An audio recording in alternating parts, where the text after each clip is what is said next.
Jaga diri, selamatkan keluarga. Tetap semangat dan nyalakan energi tulus untuk melayani negeri.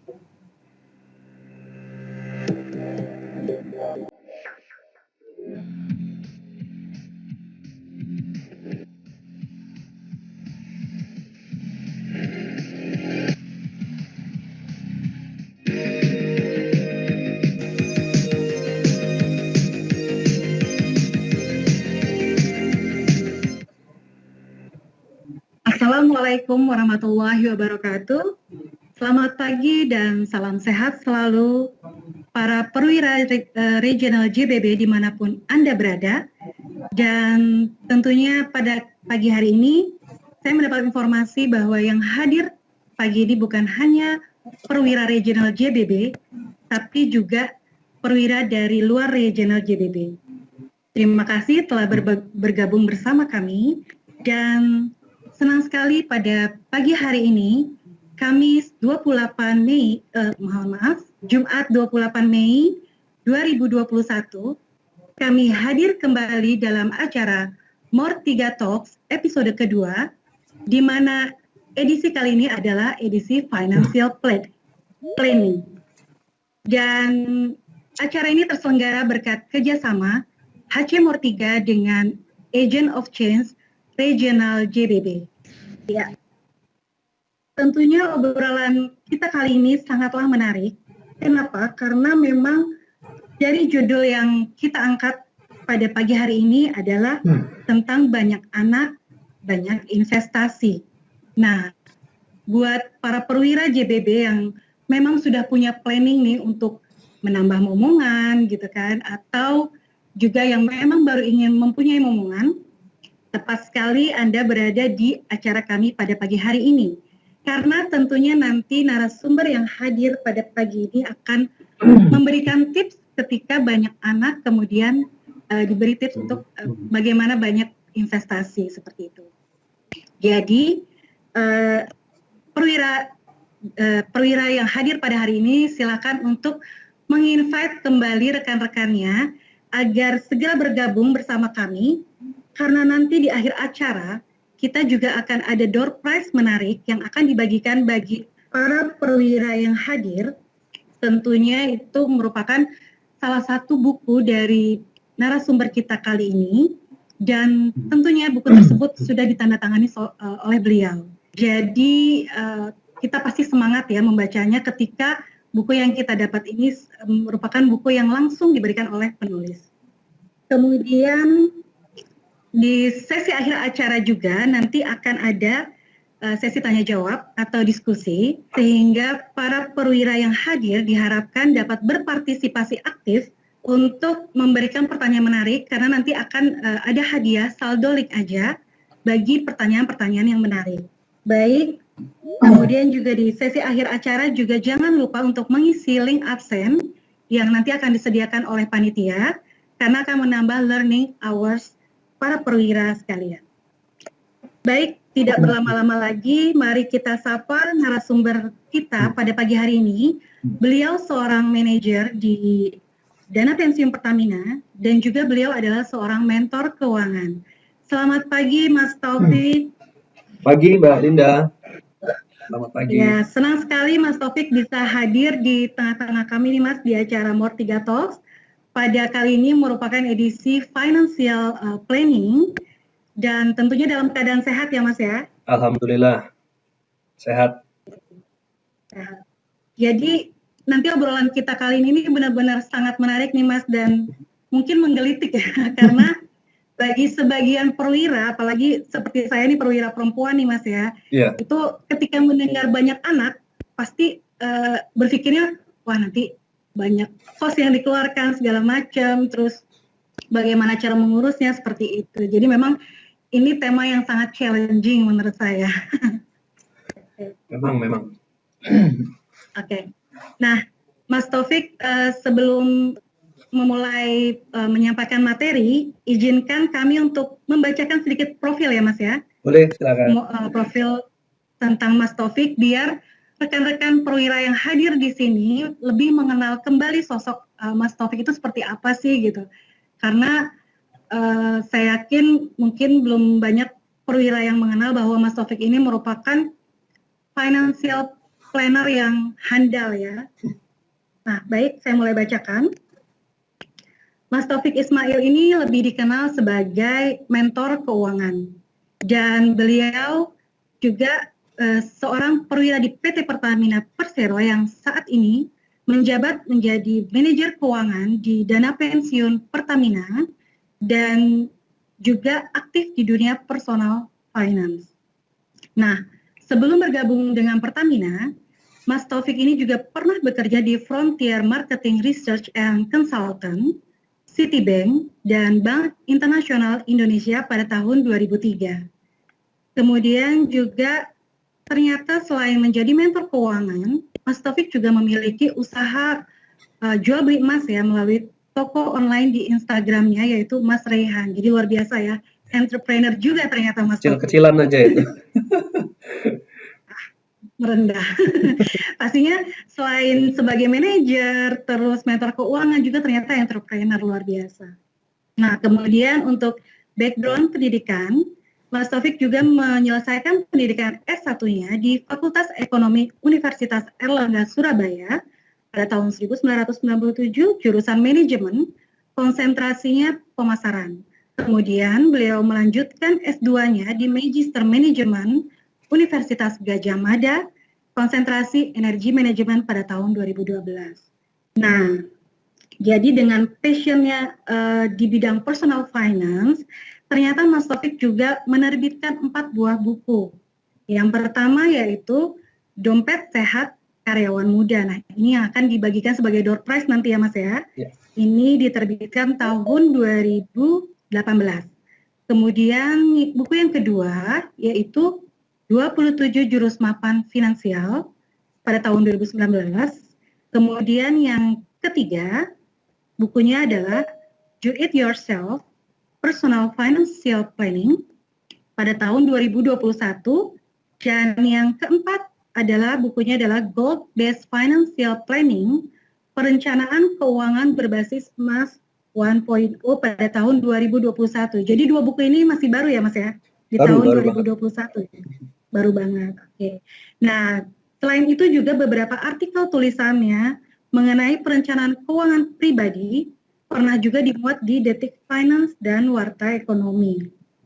Nah, tentunya sebagai seorang mentor keuangan, Mas Taufik ini juga memiliki sertifikasi perencanaan keuangan seperti Registered Financial Consultant dari Association of Registered Financial Consultant tahun 2018, kemudian Certified Financial Planner dari Financial Planning Standards Board Indonesia pada tahun 2018, kemudian Associate Estate Planning Practitioner dari Estate Planning Practitioner Limited pada tahun 2019, kemudian Qualified Wealth Planner dari QWP Academy pada tahun 2020, dan terakhir Qualified Financial Educator dari Institute of Applied Financial Planning pada tahun 2021. Nah, masih baru ya. Jadi sertifikasinya juga banyak ya Mas ya, luar biasa. Dan dari pengalaman pribadi beliau yang tidak menyenangkan katanya adalah tentang hutang, dan melihat sebagian orang yang terbelit hutang membuat Mas Taufik ingin meningkatkan literasi keuangan keluarga Indonesia agar memiliki keuangan yang sehat dan sehingga seluruh keluarga di Indonesia ini dapat mencapai tujuan hidupnya, yaitu dengan aktif melakukan sharing meningkatkan literasi perencanaan keuangan pribadi.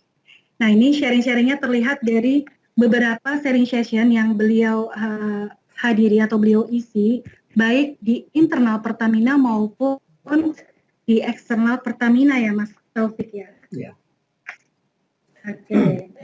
Baik, mungkin itu saja sekilas profil tentang Mas Taufik. Jadi memang luar biasa ya, Mas Taufik ini seorang mentor keuangan yang certified dan handal. Baik, Mungkin tidak berlama-lama lagi, teman-teman juga mungkin udah nggak sabar nih untuk pemaparan materi banyak anak, banyak investasi. Silakan Mas Taufik untuk memulai materinya. Terima kasih. Oke, baik. Terima kasih Mbak Linda. Itu dibacanya bukan sekilas, sudah semuanya kayaknya dibacain. Oh, semua ya. Banyak banget. Masih banyak mungkin sebenarnya Mas. Enggak. Oke, baik. Saya langsung ini aja. Coba share materi. Share window.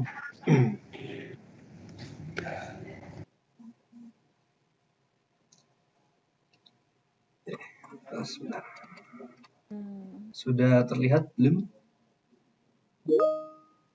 Sudah. Ya.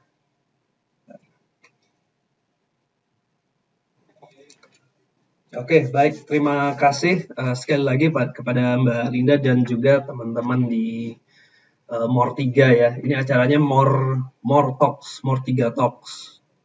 More 3 Talks ya. Baik, terima kasih sekali lagi kepada teman-teman yang sudah mau mengundang saya, karena walaupun sertifikasi banyak atau gimana juga saya merasa ilmu saya juga masih belum terlalu banyak ya. Setiap tahun saya memang rencana untuk menambah satu lagi sertifikasi ataupun kursus mengenai perencanaan keuangan. Sebentar lagi yang akan saya ikuti di tahun ini kebetulan ada Islamic Financial Planner, jadi saya ingin lebih mendalami mengenai perencanaan keuangan syariah. Nah, topik pada pagi ini adalah banyak anak investasi. Pertama, begitu disodorin judul ini, saya agak kaget juga sih Mbak Linda. Waduh, banyak anak, banyak investasi. Emang, tapi ternyata ini ternyata yang jadi udah di polling ya gitu, udah disurvei ya. Iya, betul. Dan memang challenging nih Mas, karena banyak anak. Iya. Banyak investasi, nah itu. Nah, saya nanti mudah-mudahan materinya bisa menjawab. Tapi kalaupun ada yang pengen ditanyakan di luar ini seputar anak, seputar investasi atau lainnya mengenai perencanaan keuangan, silakan aja, langsung aja. Baik. Oke. Nah, ini kayaknya udah nggak perlu nggak perlu dibacain lagi, langsung aja. Paling media sosial saya, silakan dilihat-lihat biasa di like, subscribe, komen, nah gitu di YouTube dan ada juga di Instagram. Silakan. Oke, ini disclaimer pertama, ini bukan merupakan nasihat keuangan dan saya minta teman-teman walaupun sudah mendapat masukan atau tambahan dari saya pagi ini, tetap kalau bisa berdiskusi dengan perencana keuangan atau dengan pasangan Anda juga sebelum mengambil keputusan apapun mengenai keputusan keuangan, apakah itu menambah investasi, menambah anak mungkin ya, silakan didiskusikan dulu sama pasangannya. Oke, kita santai aja ya, Mbak Linda ya. Saya panggil Perwira atau Perwira ya. Kita santai aja Mas. Nah ini Perwira. Jadi topiknya pertama adalah banyak anak banyak rezeki. Banyak anak banyak investasi awalnya kan, tapi saya jadi teringat sebenarnya ada ini mau dibilang pepatah, jargon atau slogan banyak anak banyak rezeki. Ini yang dulu kita sering dengar, terutama oleh orang tua kita, oleh kakek nenek kita. Banyak anak banyak rezeki. Emang kenapa sih kok ada kata-kata itu ya? Jadi anggapannya banyak anak, antara lain ya, anak itu adalah investasi. Jadi kalau sudah tua nanti, maka anak yang akan membantu kehidupan si orang tua. Dan ini pernah saya temui memang seseorang yang mengatakan bahwa nanti kalau anak saya udah dewasa, saya udah tua ya, nanti dia yang gantian menghidupi saya, seperti itu. Sehingga dia lalu anaknya banyak, supaya banyak yang bisa membantu kehidupannya dia. Ada lagi anggapan bahwa dengan banyak anak, maka orang tua akan lebih termotivasi dalam bekerja. Karena kan anaknya banyak nih. Ada 1, 2, 3, 4. Kalau dulu tuh mungkin bisa 5, 7. Saya sendiri adalah anak ketujuh dari 7 saudara. Jadi termasuk yang apa ya? Ya banyak anak juga orang tua saya gitu ya. Banyak anak, maka orang tua lebih termotivasi dalam bekerja karena mau gimana harus kerja lebih keras anaknya supaya dapat pendidikan, bisa makan, bisa sekolah dan segala macam. Nah, ada juga motif yang kalau punya banyak anak, jadi kita bisa punya harapannya jadi anak yang soleh dan soleh yang akan mendoakan kedua orang tuanya. Kalau kita nggak punya anak atau mungkin hanya satu, ya cuma satu yang mendoakan nanti kalau kita udah meninggal, yang mendoakan ya satu. Tapi kalau anaknya banyak ada 11 gitu kan, bisa bikin kesebelasan gitu. Jadi ada 11 orang yang akan mendoakan orang tuanya. Ya ini boleh setuju, boleh enggak, ini aja sih. Hanya brainstorming aja. Nah, lalu kita kenal juga ada namanya generasi sandwich. Nah, generasi sandwich ini pertama kali diungkapkan, dicetuskan oleh Dorothy Miller ya tahun 81 dari Amerika. Jadi ini adalah generasi orang dewasa yang harus menanggung kehidupan orang tuanya di atas ya. Di sini ntar saya pakai pointer kali ya. Nah ini orang menanggung kehidupan kedua orang tuanya dan juga anak-anaknya. Jadi dia terjepit di tengah-tengah. Jadi ibarat roti lapis sandwich, dia di tengah, dagingnya, telurnya. Roti di atas adalah orang tua, roti di bawah adalah anak-anaknya. Nah, kenapa generasi sandwich ini bisa muncul? Karena orang tuanya panjang usia. Jadi banyak sekarang misalnya orang tua kita yang usianya 80, 90 mungkin, itu kan udah nggak bisa produktif lagi. Mungkin udah sebagian besar secara fisik udah kurang. Nah, mau nggak mau artinya anaknya lah yang harus menghidupi orang tua, menjaga kehidupan orang tuanya. Di lain sisi adalah ada juga anak-anaknya yang terlambat mandiri. Jadi misalnya seseorang sudah usia 50 atau 60 ya, udah usia pensiun gitu, tapi anaknya belum mandiri. Masih harus disokong oleh orang tuanya. Nah, ini seperti ini. Di atas ada orang tuanya sendiri, di bawah pun ada anaknya yang masih harus dihidupi. Baik masih kecil, ataupun kalau sudah dewasa, tapi ternyata belum mandiri. Ya, di sini penting untuk melakukan personal financial planning sejak dini, sehingga dapat memberikan orang tua kita dan juga anak-anak kita kehidupan yang berkualitas. Jadi, faktanya memang ada generasi sandwich, tapi bagaimana kita menyikapi kondisi tersebut. Kalau memang kita masih memiliki orang tua yang ternyata kita harus tanggung kehidupannya, ya maka kondisi keuangan kita harus kita benahi. Kalau kita memiliki anak yang memang belum mandiri, masih harus kita sokong keuangannya, nah maka mau nggak mau persiapan dari awal juga sudah harus kita lakukan. Nah, ini mulai sekarang kita coba bahas mengenai anak aja deh. Pengeluaran untuk seorang anak apa aja sih? Nah, ini ada beberapa list biaya-biaya yang biasanya kita keluarkan untuk seorang anak. Mulai dari biaya kelahiran, ya, mulai dari biaya pakaian, makanan, kemudian tempat tinggal. Ini ya, sandang, pangan, papan. Ini kebutuhan primer pelajaran zaman dulu dah. Lalu ada juga biaya kesehatan, dan terakhir adalah pendidikan. Nah, Assalamualaikum. Waalaikumsalam. Iya, Pak. Berapa sih biaya membesarkan seorang anak? Ini saya ambil dari Tirto ya, Tirto ID. Nah, dia mengambil data ini, membuat data ini berdasarkan ini, makanan merupakan makanan pokok 3 kali sehari, menggunakan rumus price and future value, dan mengacu pada harga tahun dasar 2015. Misalnya tempat tinggal ini dihitung sekitar 48 juta rupiah. Makanan 900 juta rupiah, transportasi bisa sampai 600 juta rupiah, kemudian ada pakaian, pendidikan, kesehatan, dan lain-lainnya. Jadi kalau diasumsikan seseorang ini lahir tahun 2016, lahir dari keluarga kelas menengah, dan 2037 dia akan sudah dewasa, maka biayanya kurang lebih 2,94 miliar rupiah untuk satu orang anak. Kalau 2 orang anak ya berarti 6 miliar. Kalau 3 orang anak 9 miliar. Nah, jumlahnya tentu kita kira cukup besar ya. Tapi kayaknya para perwira mampu nggak ya? Cukup bisa ya? Mudah-mudahan semua. Atau mungkin ada yang malah khawatir tidak mampu menghidupi dengan melihat angka sebesar 3 miliar tersebut. Atau teman-teman para perwira juga yakin bahwa banyak anak banyak rezeki, sehingga setiap anak juga akan membawa rezekinya masing-masing. Atau Anda teman-teman yakin walaupun banyak anak, tapi dengan melakukan perencanaan keuangan yang baik, maka semua tujuan keuangan akan dapat dicapai. Baik itu tujuan keuangan kita sendiri, memiliki rumah, kendaraan, lalu mungkin ada yang ingin liburan. Namun tetap juga dana pendidikan anak tetap bisa dipersiapkan. Nah, mana yang teman-teman rasakan begitu melihat angka 2,94 miliar lagi? Itu tadi. Cuman by the way ini asumsinya sangat ini ya.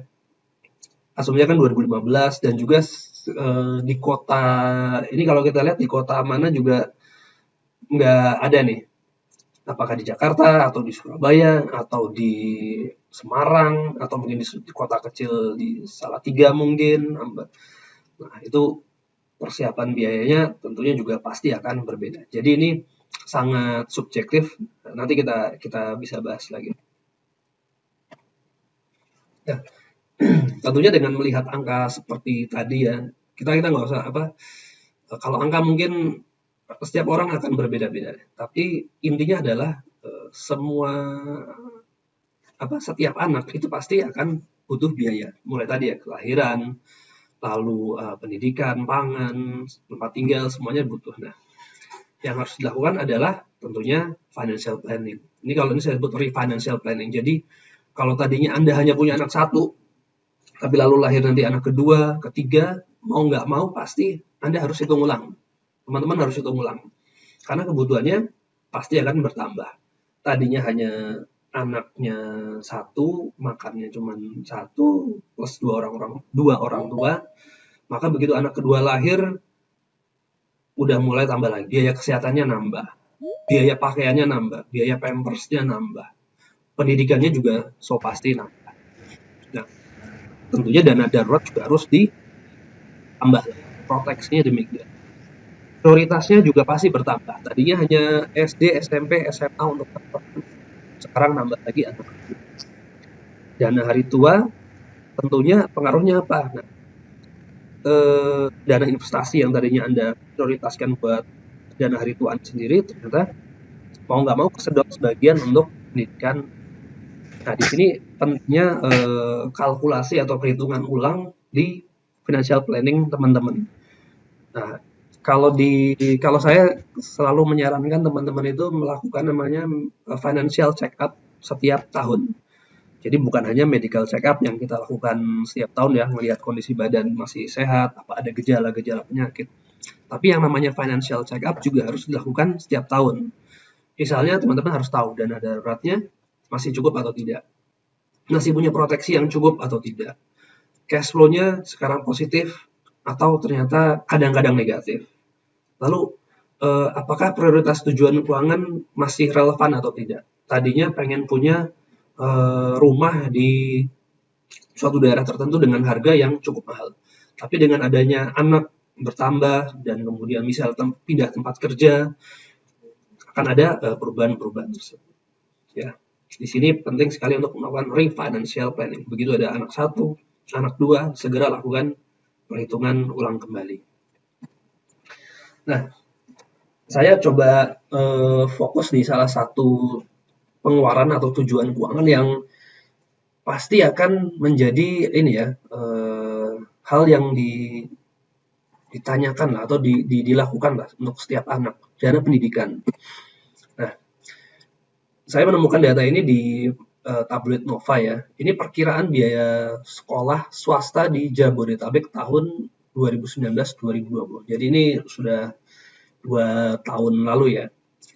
Nah, kalau menurut Nova, biaya ini dihitung dari rata-rata biaya 10 sekolah swasta di Jabodetabek. Hanya dari rata-rata 10 sekolah swasta. Jika saat ini anak Anda masih SD, maka biaya selanjutnya ditambahkan inflasi 10% setiap tahunnya. 10% ini adalah namanya inflasi pendidikan. Kalau menurut BPS, inflasi pendidikan sendiri hanya sekitar 3,81% kalau saya nggak salah. Hanya 3,8, tidak sampai 4%. Tapi itu adalah inflasi pendidikan secara total, kalau termasuk seperti ada biaya transportasinya, SPP-nya, lalu les-lesnya. Jadi segala hal yang termasuk pendidikan. Tapi kalau kita ngomong soal uang pangkal atau biaya masuk, ini rata-rata memang berkisar antara 10 sampai 15% setiap tahun. Nah, kalau dilihat di sini, untuk TK, uang pangkalnya biaya masuknya ini 15 juta rupiah, SPP bulanan 750. Lalu SD biaya masuknya adalah 20 juta rupiah, SPP-nya per bulan 1 juta. SMP rata-ratanya adalah 25 juta, SPP bulannya sama. Jadi kalau kita lihat naik 5 juta nih, TK 15, SD 20, SMP 25, lalu SMA 30, SPP bulanan 1,5. Dan terakhir adalah untuk yang, bukan terakhir ya, untuk perguruan tinggi adalah 35 juta biaya masuk, SPP bulanan 2.500.000 rupiah. Nah, kalau Anda pengen anaknya bisa sampai S2, S3, tentunya ini biayanya berbeda lagi. Kalau pengennya S1-nya di luar negeri, maka ini hitungannya akan berbeda lagi. Jadi ini hanya adalah memberikan gambaran mengenai rata-rata biaya sekolah di Jabodetabek. Kalau di komplek Anda mungkin ada yang berbeda, ada yang lebih rendah dan mungkin ada juga yang lebih tinggi. Nah, macam-macam. Jadi memang paling enak kalau teman-teman ingin membuat kalkulasi atau simulasi perhitungan biaya pendidikan, lebih baik langsung ke sekolah yang sudah diincar ya, yang udah pengen masuk anaknya di situ, lalu tanyain biaya masuk tahun ini berapa, tahun lalu berapa, tahun lalunya berapa. Jadi kita punya gambaran berapa persen sih kenaikan biaya pendidikannya, uang pangkal dan SPP-nya. Nah ini, jadi ada beberapa tips yang bisa saya sampaikan. Tentukan kapan berapa tahun lagi anak kita akan masuk jenjang pendidikan, lalu cari informasi biaya pendidikan di sekolah yang teman-teman inginkan saat ini. Dan informasi berapa biaya di tahun-tahun sebelumnya. Nah ini tadi adalah supaya kita tahu berapa sih inflasi pendidikan di sekolah tersebut sebenarnya. Apakah 10% seperti rata-rata tadi, atau mungkin malah ternyata cuma 5% misalnya. Tentu uang yang kita akan siapkan tidak perlu sampai setinggi inflasi pendidikan 10%.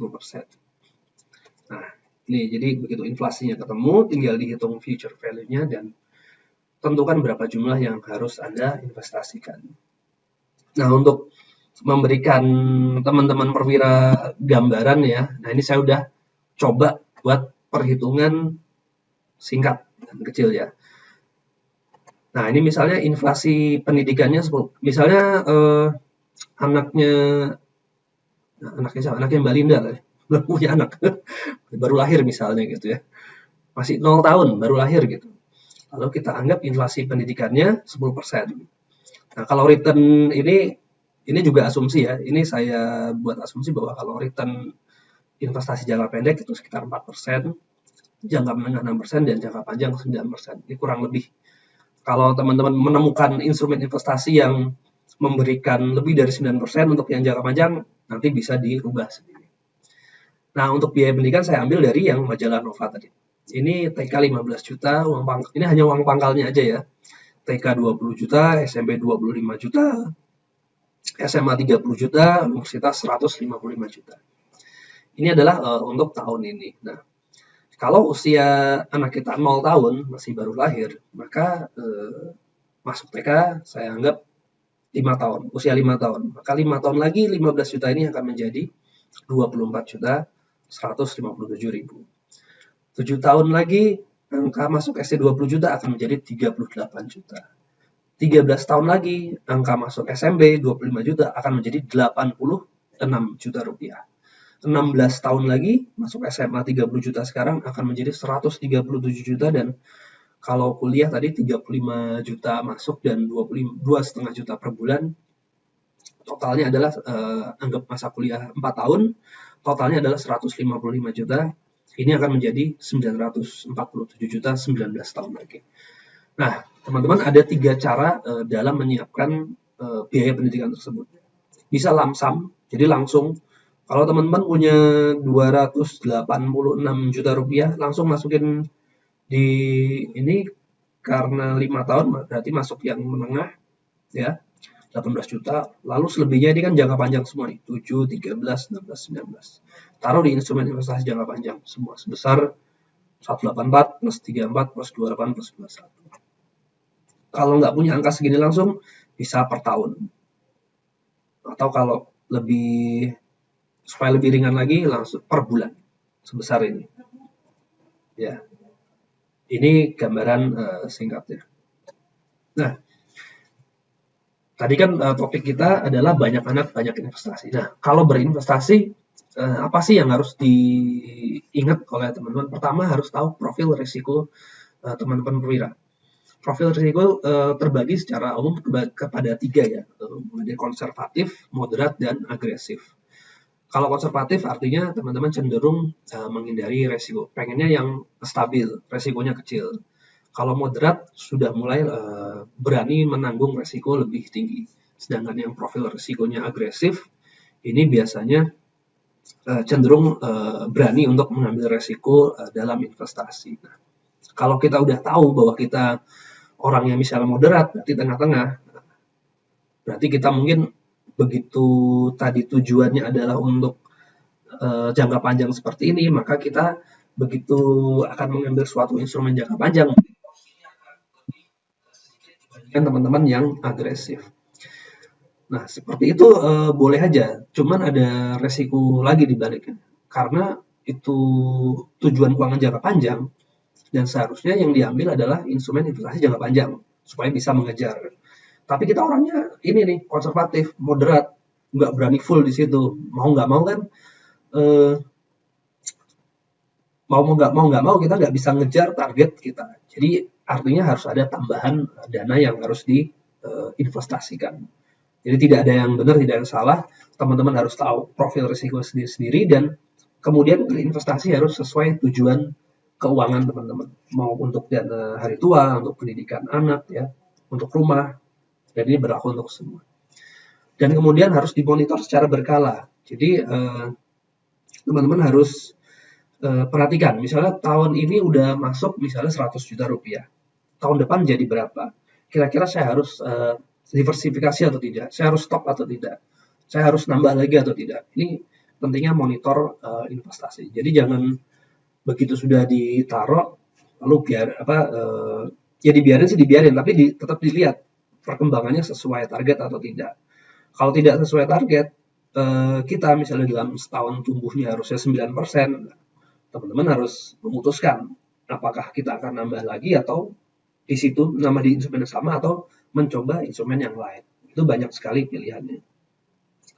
Dan tips keempat adalah pelajari produk investasi dengan baik. Jadi di sini berlaku ya untuk semua. Tidak ada produk investasi yang bisa membuat teman-teman perwira cepat kaya, ya. Semuanya butuh proses. Baik itu Anda investasi di deposito, Anda investasi di obligasi, di saham, semuanya perlu proses. Pelajari bagaimana suatu produk itu bisa menghasilkan return dan bagaimana resikonya. Bagaimana cara kita keluar dari produk tersebut kalau terjadi sesuatu. Exit strateginya seperti apa. Itu teman-teman harus pelajari. Jadi sebelum mulai berinvestasi, teman-teman harus belajar dulu. Jadi jangan investasinya jangan ikut-ikutan ini istilahnya pom-pom gitu. Kata si ini, kata mentor keuangan masuk ke sini, akhirnya ikut. Jangan seperti itu. Harus Anda yakini sendiri ya. Nah, ini sebagai contoh.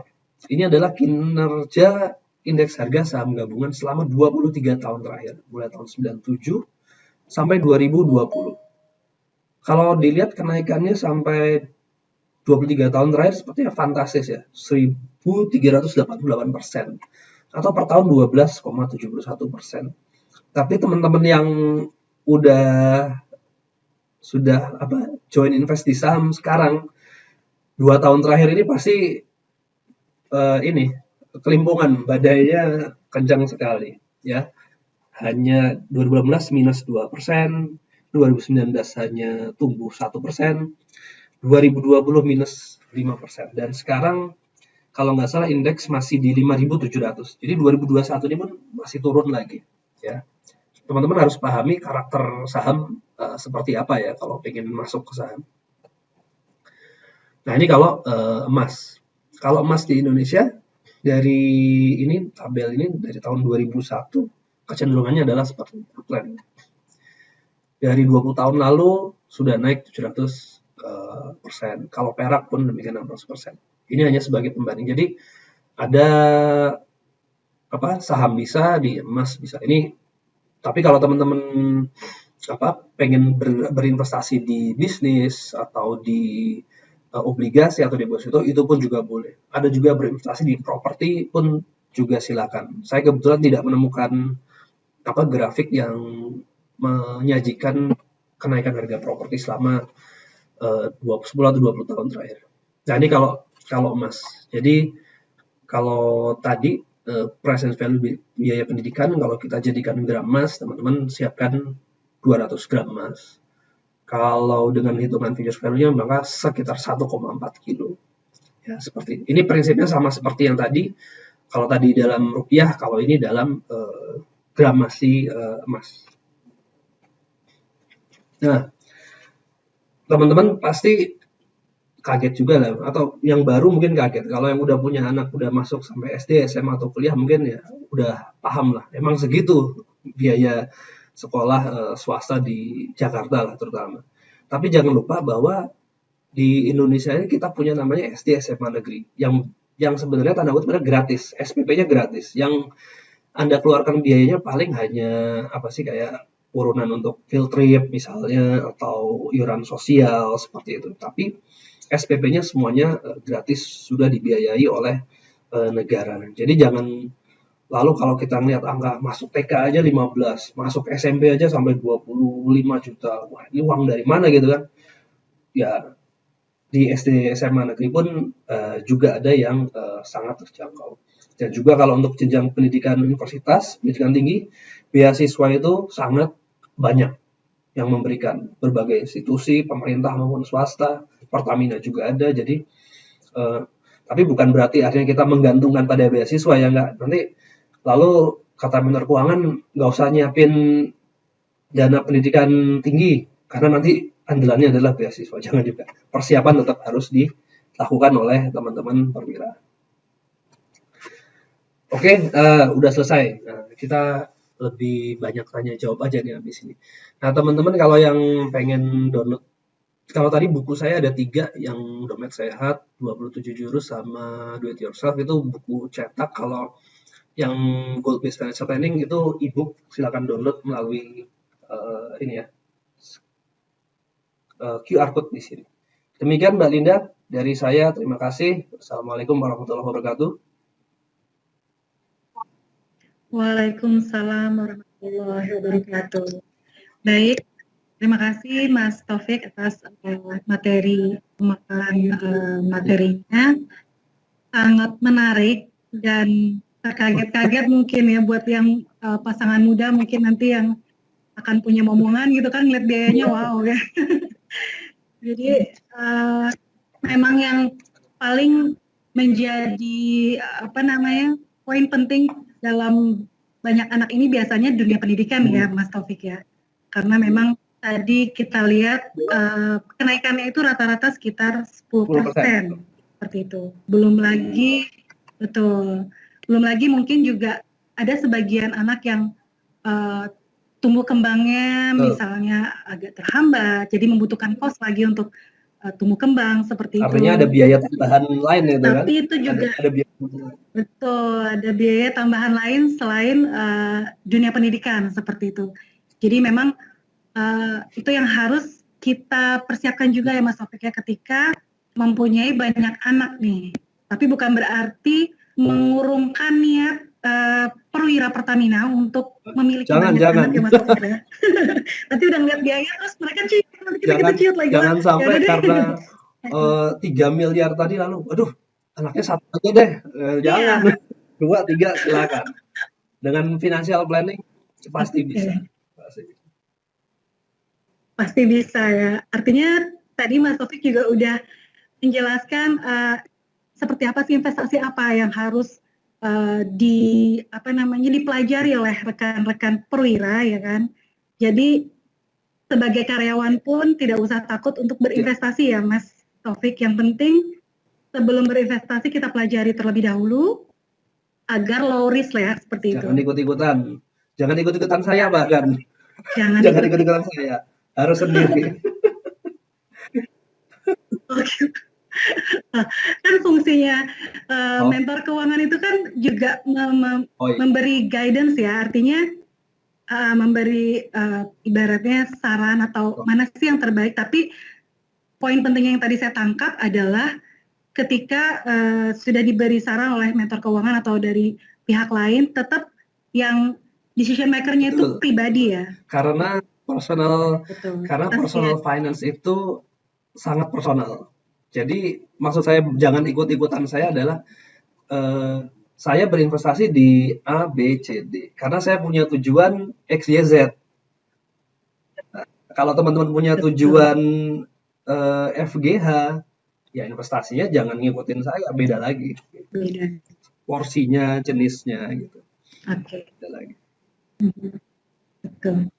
Jadi ibaratnya berinvestasilah sesuai tujuan keuangannya gitu ya, tujuan.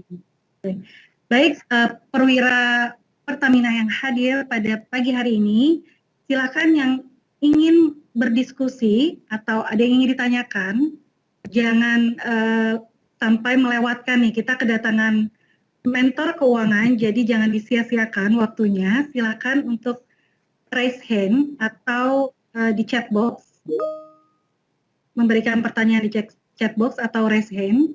Nanti silakan memberikan pertanyaan kepada Mas Taufik. Bagaimana cara berinvestasi dan tips-tips mengelola banyak anak dan banyak investasi itu seperti apa? Mungkin lebih detail lagi silakan ditanyakan. Anak saya para 3. perwira. Ada yang nanya anak saya 3. Anaknya 3 ya? Oh gitu. Waduh. Berarti ada rencana nambah lagi dong ya, banyak anak banyak investasi. Nah itu lain lagi. Siapa tahu nanti bagian halilintar, Mas Taufik. Ya, saya sendiri anak ke-7, udah ini 7 saudara, banyak. Iya. 7 bersaudara. Nah itu sih sebenarnya ketika mendapat judul ini agak-agak tergelitiknya karena kalau orang zaman dulu wajar ya punya 5, 7 gitu kan udah gak aneh. Semuanya hidup kalau untuk yang baik lah. Betul. Tapi untuk kita yang hidup di zaman now, apalagi yang istrinya atau perwira perempuan nih terutama kan sama-sama bekerja ya, pasti ketika mendengar banyak anak itu ada yang langsung waduh ya. Seperti itu. Cuma mungkin dengan tips yang diberikan Mas Taufik ini jadi perwira yang perempuan maupun yang perwira laki-laki juga jadi terinspirasi nih untuk menambah momongan jangan-jangan. Baik. Iya. Nah, Mas Taufik ini sebelum bentar saya cek apakah ada pertanyaan dari teman-teman yang hadir di sini.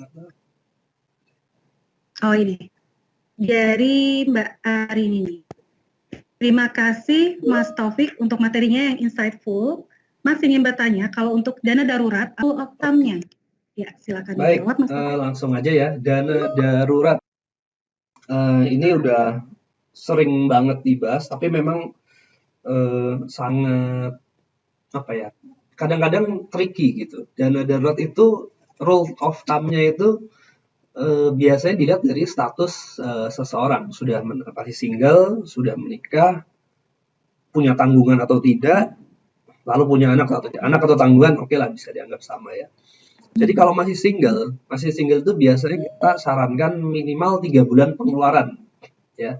Pengeluaran bukan dari penghasilan. Jadi kalau Mbak Linda penghasilannya 10 juta rupiah, maka dan masih single misalnya ya, maka dana daruratnya adalah 3 kali 10 juta rupiah. Kadang banyak orang menganggap dari penghasilan, tapi enggak.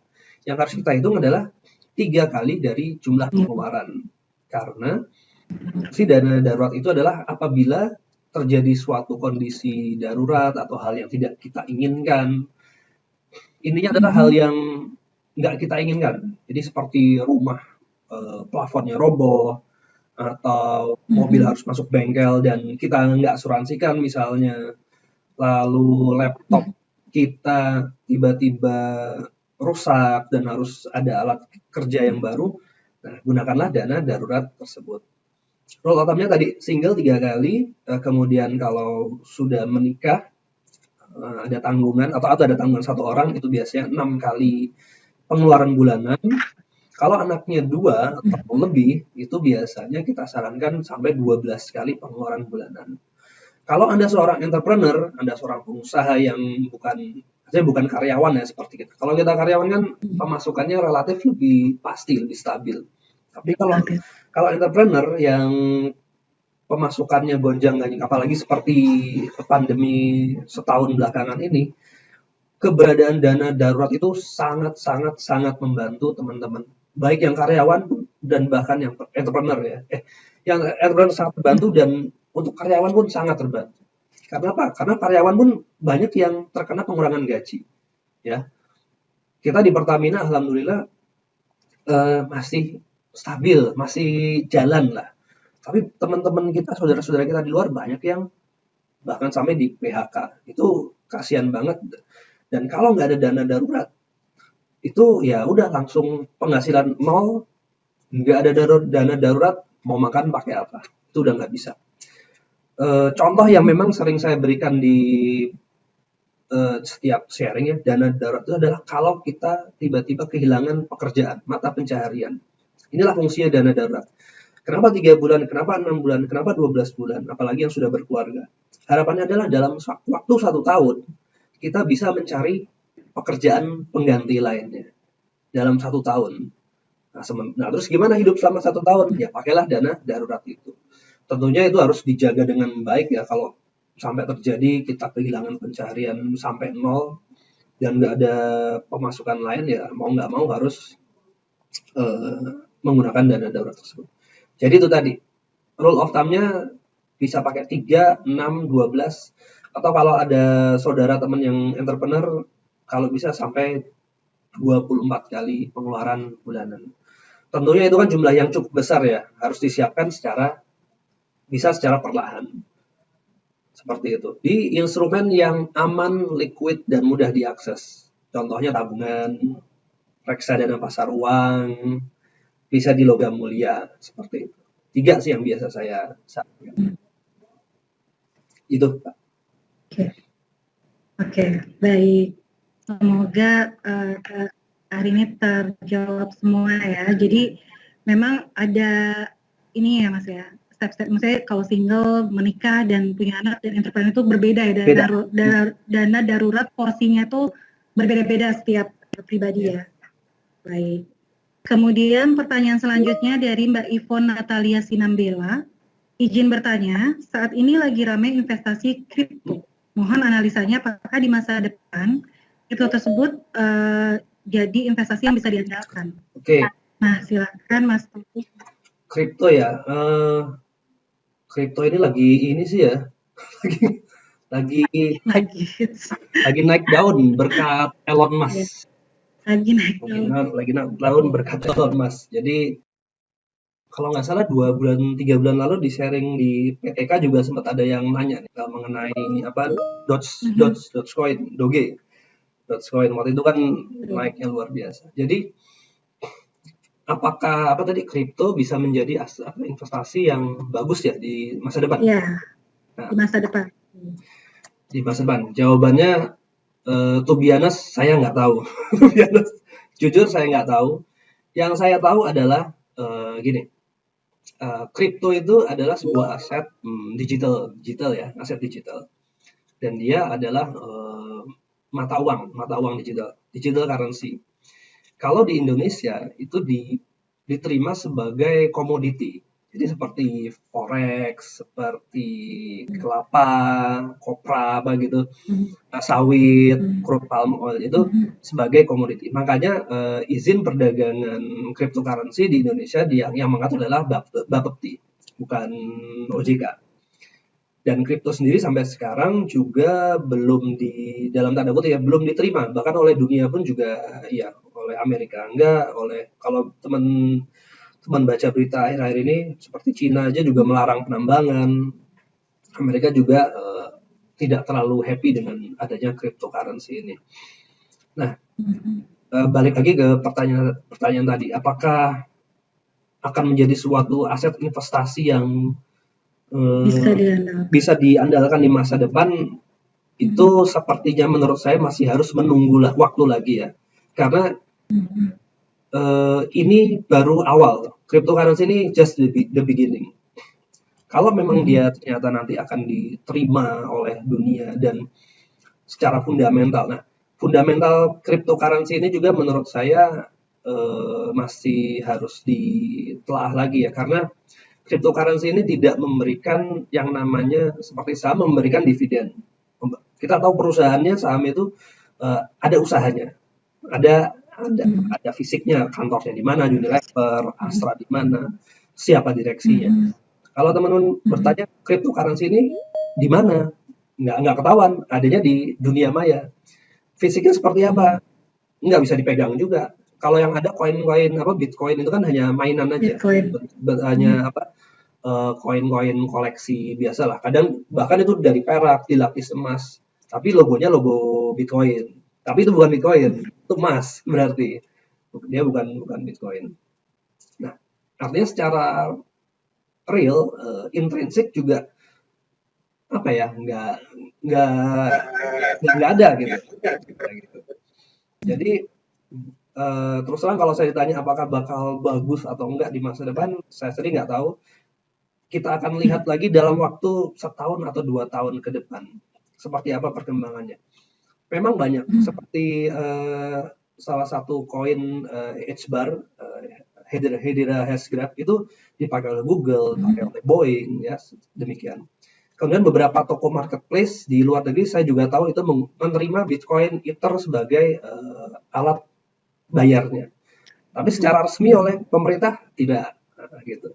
Apakah akan menjadi masif seperti ya, kita tahu internet zaman dulu juga apalah ini barang apa ini, mau buka email aja lama banget, mau apa segala macam, ya seperti itu dulu.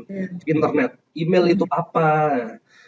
Inilah yang terjadi di Bitcoin, di cryptocurrency sekarang.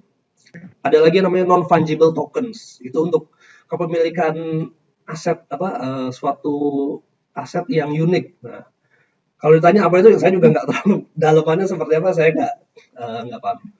Bukan ahli kripto saya, tapi intinya adalah berarti ini PR-nya balik lagi ke Anda, pelajari lagi kripto seperti apa.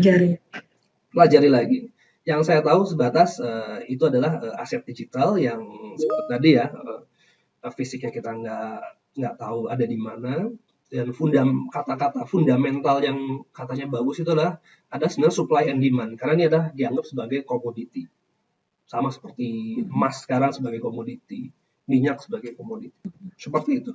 Sorry, nggak bisa jawab secara lugas. Baik, Mas Taufik, terima kasih. Artinya pertanyaan dari tadi Mbak Ivon ya, artinya Mbak Ivon mungkin lebih mempelajari kembali dan menunggu ya setahun 2 tahun ke depan seperti apa gitu ya, kalau mau aman gitu ya Mas ya. Kalau mau coba pun ya boleh aja, tapi jangan banyak-banyak. Mau trading, mau invest sedikit-sedikit nggak apa-apa. Trial ya. Trial dulu lah, trial. Jangan semuanya. Ya, baik, mudah-mudahan. Baik.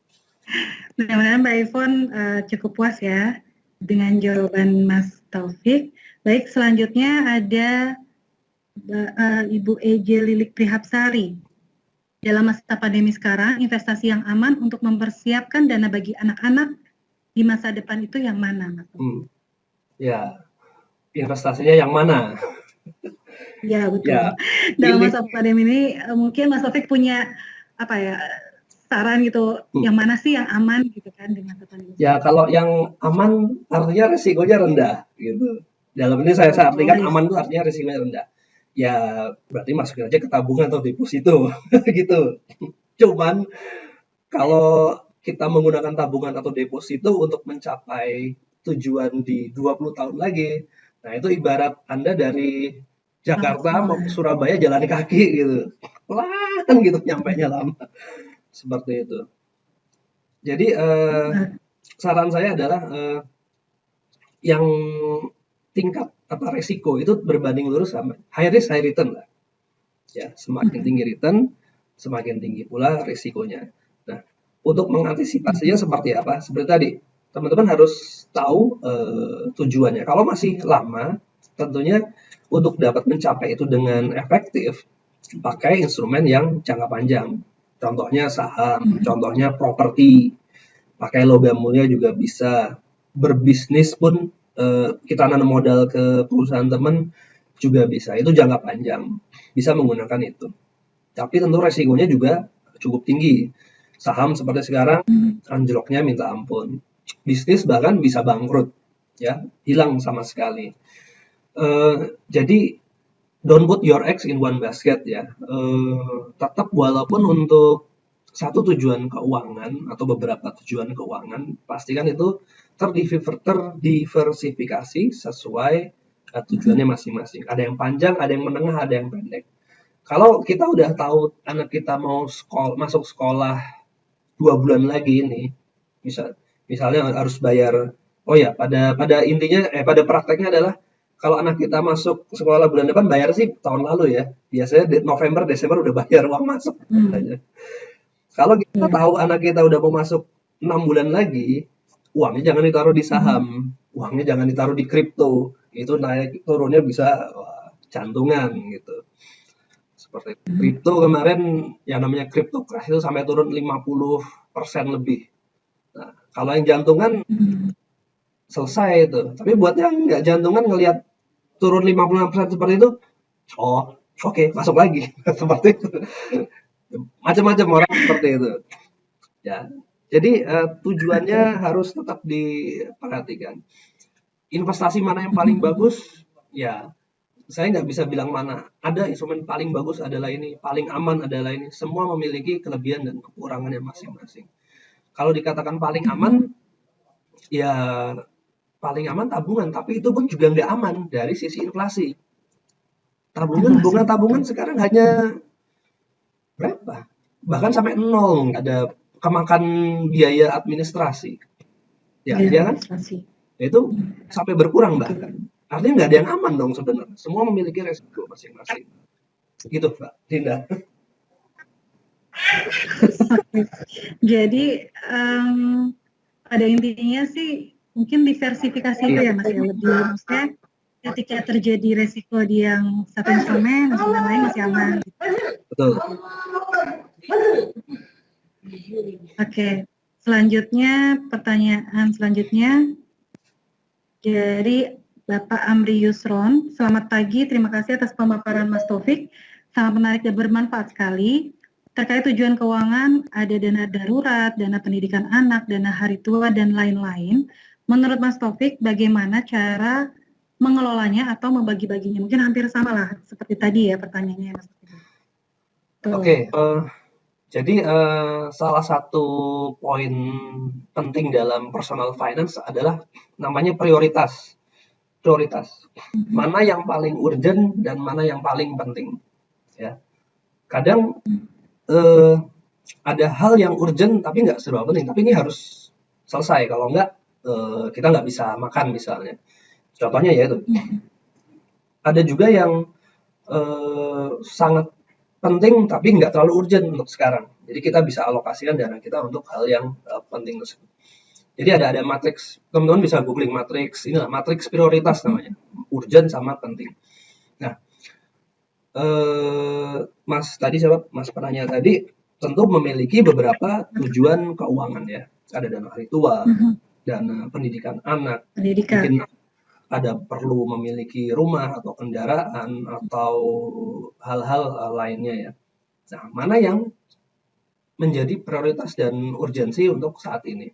Misalnya gini, jadwal pembayaran uang sekolah paling lambat besok sebesar 10 juta rupiah. Dana darurat nggak ada, tabungan nggak ada, segala macam nggak ada. Adanya rekening investasi di saham misalnya gitu, yang ternyata lagi turun lagi rugi misalnya gitu. Ya mau nggak mau itu yang diambil untuk membayar dana sekolah tadi. Padahal investasi saham ini kan lagi turun ini sebenarnya jangka panjang. Itu buat dana hari tua sebenarnya tadi. Jadi biarin aja lagi turun kan biarin karena sangat panjang. Ternyata untuk pendidikan tiba-tiba nih perlu dan nggak ada uangnya. Dari mana lagi? Akhirnya itu yang diambil. Jadi di sini message-nya adalah kalau Anda berinvestasi, jangan lupa pertama adalah fondasi pertama adalah dana darurat. Nah, ini ada namanya piramida perencanaan keuangan, Mbak Linda. Piramida perencanaan keuangan itu paling dasar adalah arus kas dan dana darurat. Arus kas harus positif. Kalau arus kas Anda masih negatif, cash flow, itu artinya ada masalah. Masih lebih besar pasak daripada tiang. Ya, pengeluarannya lebih besar daripada pemasukan. Kok bisa begitu? Ya, Anda harus cari sumber masalahnya apa. Apakah pemasukan Anda terlalu kecil? Apakah pengeluarannya yang terlalu besar?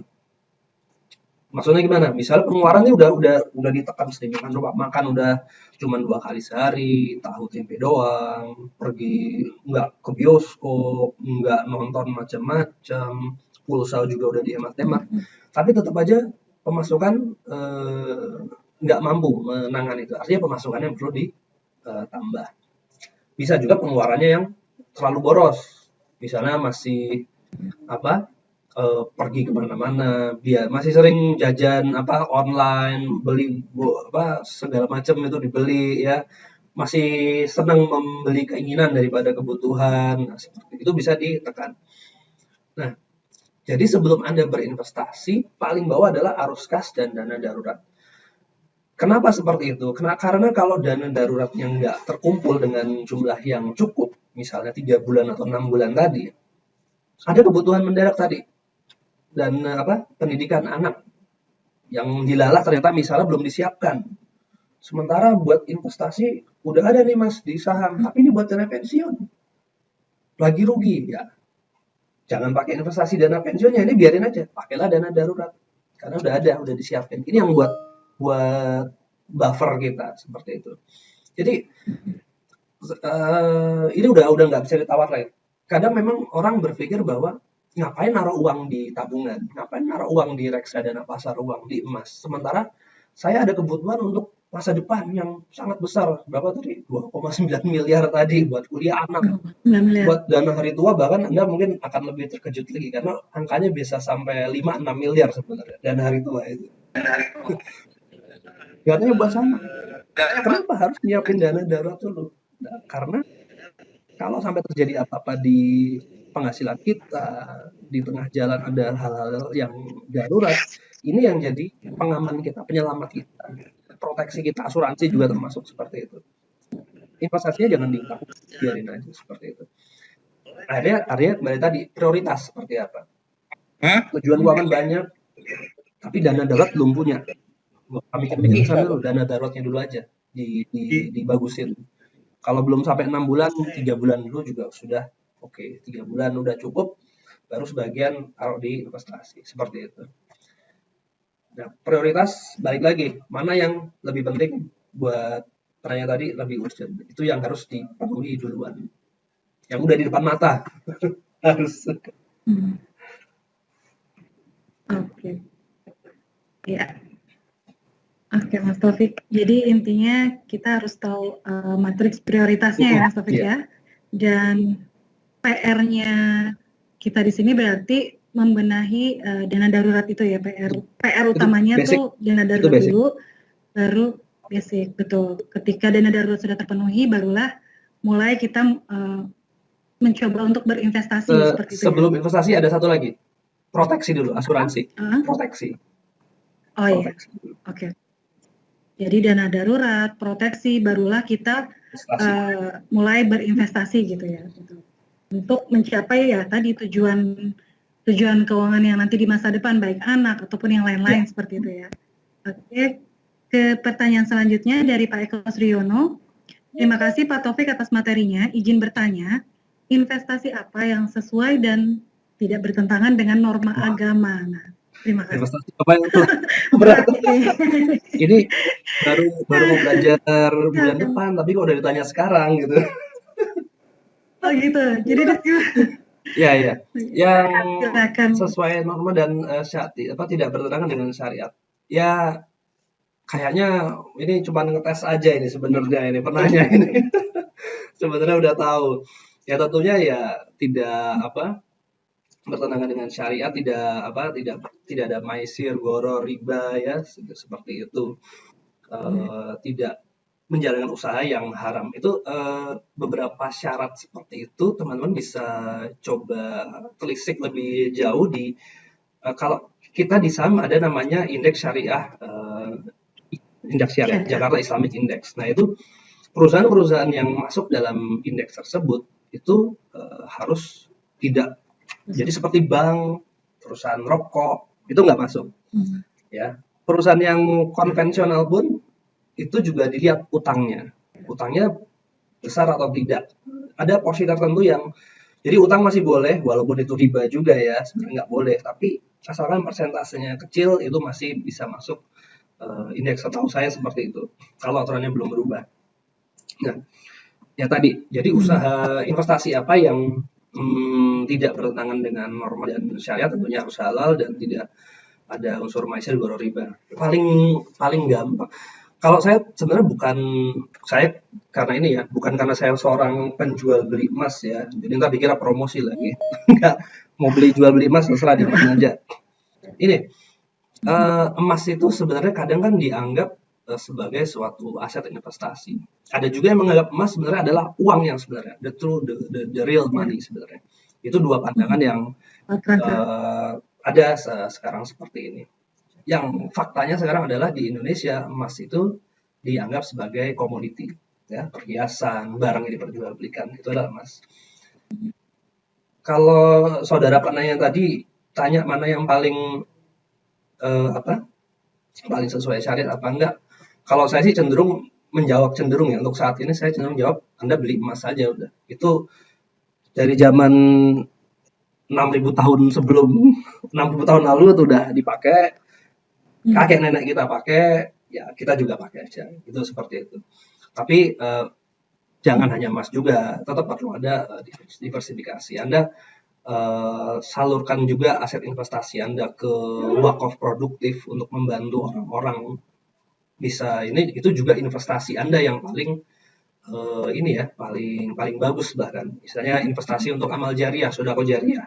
Itulah investasi yang Anda akan bawa ke sana nanti. Karena kita ini hidup hanya sebentar saja. Cuman main-main. Jadi investasinya banyak kan buat di atas saja ntar. Oke. Baik. Terima kasih Mas Taufik. Jadi investasinya dunia akhirat ya. Mungkin wakaf seperti itu. Banyak wakaf produktif, wakaf uang sekarang sangat banyak. Betul. Baik. Pertanyaan selanjutnya nih Mas Taufik dari Mas David Alfonso. Wah, Pak David. Nah ini admin saya nih. Kayaknya kenal saya. Ya, Pak David. Saya juga kayaknya kenal, oh enggak. Admin saya kok. Pastinya kenal. Nah, ini izin bertanya Mas Taufik, dengan kondisi pandemi sekarang, di mana perekonomian cenderung melambat dan banyak investor meninggalkan investasi beresiko seperti saham dan lain-lain. Di mana hal ini menjadi sentimen positif yang kemudian menggerek harga emas karena merupakan investasi komoditas yang minim resiko maksudnya. Dan yang ingin ditanyakan, apakah dengan harga yang sudah tinggi, investasi emas masih tetap menarik? Karena dalam beberapa minggu ini harga emasnya cenderung turun. Mohon maaf, mungkin bisa di-mute. Ya, baik. Pak David Alfonso. Pertanyaannya saya kebetulan bukan seorang ekonom yang canggih juga ya. Tapi tadi dikatakan dengan ekonomi sekarang seperti ini ya, kecenderungan ekonomi memang sekarang melambat. Properti masih turun, suku bunga juga kecenderungannya. Kemarin BI juga tetap BI rate juga tetap ditahan, walaupun kita perkirakan ada sedikit turun mestinya sampai dengan akhir tahun ini. Tapi ternyata tidak atau belum. Kalau BI rate sudah mulai dinaikkan, artinya cita-cita ekonominya berarti sudah mulai tumbuh lah gitu. Nah, tadi ditanya berkaitan dengan emas ya, kalau saya nggak salah dengar ya. Betul. Ya. Jadi kan saham udah mulai Ah. ditinggalkan nih Mas, karena risikonya high risk lah ya. Jadi terkait emas, ini kan sekarang harganya sudah tinggi. Kemudian apakah tetap Oh, menarik nih dalam beberapa minggu ini justru cenderung iya. turun kan? Ya, baik. Kalau saham, apakah dia sedang ditinggalkan oleh para ini ya? Kemarin kan memang di awal tahun sempat akhir tahun dan awal tahun kemarin tuh investor retail memang jumlahnya sangat besar di saham ya. Dan begitu turun lagi dan kripto itu tiba-tiba menanjak, banyak orang beranggapan bahwa orang lari dari saham ke kripto. Seperti itu. Ya, mau lari mau enggak, tapi kalau Anda percaya bahwa saham itu masih akan bisa bullish lagi dalam beberapa tahun ke depan, justru ini waktu yang cukup cocok lah saya bilang untuk masuk, karena indeks juga masih 5.700. Tapi tetap perhatikan profil risiko dan tujuan keuangan Mas David. Kalau udah mau nyiapin buat anak 2-3 tahun lagi juga jangan masuk ke saham, masuk yang lebih rendah resikonya, reksadana pendapatan tetap atau pasar uang itu lebih cocok. Nah, kalau terkait dengan emas sekarang, apakah harganya sudah tinggi atau tidak? Kalau saya pribadi masuk ke emas itu saya tidak pernah melihat harga. Jadi karena emas itu nilainya sebenarnya tetap, ya, nilai emas itu sebenarnya tetap. Yang berubah adalah nilai mata uang pengukurnya. Jadi misalnya rupiahnya atau US dollarnya. Kalau teman-teman lihat tadi di grafik itu, kalau kita hitung emas dalam US dollar itu grafiknya seperti ada huruf U-nya. Jadi naik 2011, 12 turun, naik lagi sekarang. Tapi kalau kita bandingkan dengan rupiah, dia cenderungnya uptrend aja. Naik seperti itu bedanya. Jika diukur dengan rupiah dan dolar, karena harga emas di Indonesia terkait dengan fluktuasi harga emas itu sendiri dan juga nilai tukar rupiah dengan US dollar. Nah, Mas David, kalau tanya tadi apakah masih masuk atau tidak, sesuaikan dengan tujuan Mas David. Nah, emas ini tidak cocok untuk investasi jangka pendek karena tadi tetap ada fluktuasinya, walaupun secara jangka panjang dia naik harganya ya. Tapi secara jangka pendek, kalau teman-teman sempat beli di harga terakhir tertinggi 1.900 US dollar, maka sekarang tinggal 1.000, bahkan sempat 1.700 beberapa sebulan lalu kalau nggak salah. Bayangkan kalau Anda beli di 1.900, mau dipakai pada saat harga 1.700. Nah, rugi. Nah, dan itu hanya terjadi dalam hitungan bulan. Ya. Tapi bagaimana dengan teman-teman yang membeli di harga masih 1.000 berapa ya? Pas sebelum naik tinggi, dengan harga 1.700 sekarang masih untung. Itu pun terjadi dalam hitungan hanya 1 tahun. Ya. Jadi ada kebalikan nih. Jadi kapanpun Anda mau beli emas, sebenarnya beli aja, sesuaikan dengan tujuan. Jangan tunggu harganya turun. Iya kalau turun. Terus kalau beli sekarang kemahalan. Ya kan kemahalan. Terus ternyata besok harganya udah naik lagi. Belum beli. Resiko Anda tidak membeli emas sekarang itu lebih tinggi daripada resiko Anda beli emas kemahalan. Menurut saya ya, pribadi. Kalau saya pribadi, jadi beli emas beli aja. Seperti itu. Ya Mas David ya. Karena jadi inilah saya punya keyakinan tersendiri terhadap emas lah. Gitu. Karena kalau mungkin baca aja di buku saya yang tadi Gold Based Financial Planning, ada link. Itu di situ ada sejarah emas, sejarah uang seperti apa. Zaman Romawi kuno 1 ons emas itu sekitar 31 gram, itu bisa membeli sebuah baju toga seperti baju toga Romawi, sabuk dan sepasang sandal ya. Itu aja baju resmi semacam jas ya untuk Julius Caesar dulu lah. Kalau teman-teman lihat patung Roma itu kan ada baju seperti kain, nah itu baju toga namanya. Itu bisa dibeli dengan harga 1 ons emas. 1 ons emas sekarang Anda bisa beli jas, bisa beli sabuk, bisa beli sepatu juga. 31 gram itu berarti berapa? 30 juta mungkin. Masa Mas David beli jas yang bagus, sabuk sama sepatu 30 juta nggak sanggup. Jadi emas itu harganya tetap sebenarnya, nilainya tetap, nggak ada perubahan. Gitu Mas David. Japri aja, japri. Jadi Japri. Ya, mungkin habis ini langsung Japri nih Mas Taufik. Baik. Jadi pada intinya kalau Mas ini sebenarnya lebih relatif aman ya untuk jangka Jangka panjang. panjang. Oke. Jangka panjang. Seperti itu ya Mas. Ya, cocok buat jangka Baik, pendek. jadi kembali lagi. Jadi benar-benar instrumen yang kita pilih ini sesuai dengan kita mau jangka pendek atau jangka panjang. Ya. Jadi dengan diversifikasi juga mungkin ketika kita punya 3 instrumen, yang satu lagi turun, yang satu lagi naik, nah itu mungkin bisa Betul. dimanfaatkan yang lagi naik. Wah, Itu ya, udah Mas. canggih Mbak Linda. Sip. Enggak, belajar. Masih belajar. Habis ini juga mungkin nanti privat Wah. juga nanti sama Mas David kalau Mas David. Baik, untuk pertanyaan selanjutnya dari Pak Titis di Posari. Pak Taufik izin bertanya terkait konversi biaya pendidikan ke gramasi emas. Wah, emas lagi nih. Sesuai dengan ini ya. Ya, yang pertama, bagaimana cara menyimpan emas fisik yang aman agar tidak merepotkan mengingat untuk keperluan jangka panjang. Kemudian yang kedua, bagaimana prospek silver ke depan serta mohon infonya tempat pembelian yang kredibel yang Pak Taufik tahu mungkin ya, karena di web Antam pun hampir selalu kosong.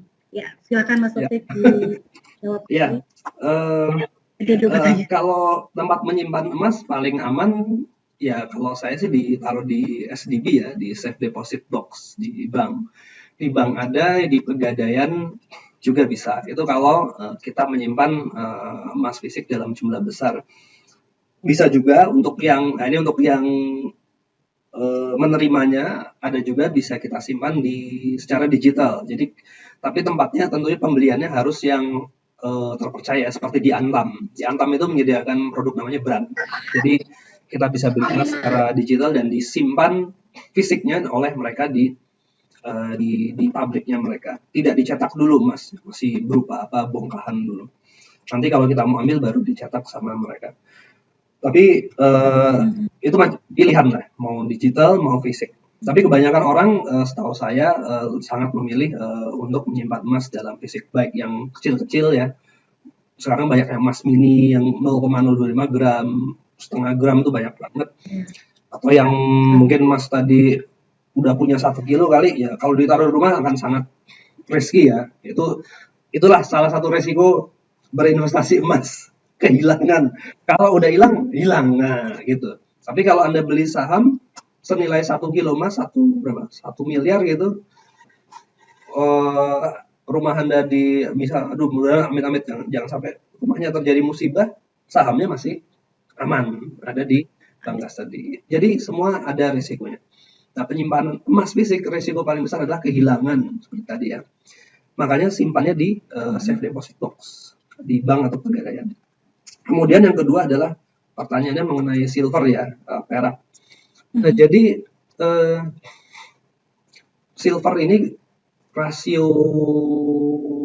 masih, setahu saya masih under value, sangat under value. Jadi dia selisih dari nilai tertinggi silver perak itu sekitar 80% kalau nggak salah, atau 70%. Jadi sangat turunnya masih dalam banget, masih under value bahkan kalau orang bilang ya dibandingkan dengan emas. Jadi emas dan perak ini berjalan beriringan lah gitu ya. Isop zakat aja 85 gram emas, peraknya 200 dirham. Selalu ada bandingannya emas dan perak. Nah, perak ini sekarang sangat murah. Mas siapa tadi yang nanya, kalau mau tahu lebih banyak mengenai emas dan perak, itu kalau di YouTube itu, selain YouTube saya, YouTube-nya Mike Maloney, coba dicatat, Mike Maloney, MIKE-MALONEY, Mike Maloney. Jadi teman-teman bisa belajar banyak dari dia mengenai emas dan perak. Itu saya rekomen untuk coba lihat ke sini. Itu saran dari guru saya sih. Taufik, lihat Mike Maloney. Ya udah, saya pelajari semuanya Mike Maloney. Video-videonya saya tonton dari awal sampai habis. Akhirnya jadinya buku itulah. Seperti itu. Nah, jadi masih under value sekarang. Sehingga, nah kalau orang tahu under value, tentu saja dicari dong. Kalau udah dicari, ya otomatis barangnya hilang terus. Nggak ada. Jangankan Mas, saya juga cari perak di Antam itu nggak pernah dapat. Selalu kehabisan. Sama-sama Selalu nyari. nyari. Di mana lalu carinya? Jangan di saya nggak jualan perak, belum. Carinya di online shop banyak Mas, cuman harganya mereka memang naruhnya tinggi sih ya. Jadi kalau di Antam itu 4,2, 4,4 gitu mestinya, di sana bisa taruhnya 5,7 sampai 6. Tinggi banget karena selisihnya. Pilihan lainnya Anda bisa beli di luar negeri sih, pakai jasa pengiriman. Cuman ada risiko pengiriman juga pastinya. Dan selisih kurs ya. Itu Mbak Dinda. Oke, iya, terima kasih. Ini ternyata para perwira ini sangat antusias nih Mas, banyak pertanyaan yang masuk. Kalau enggak jangan beli perak Antam, perak merek lain juga banyak kok. Perak merek lain juga. Oh. Jangan Antam. Jadi nggak mesti Antam lah ya? Enggak. Perak lain banyak.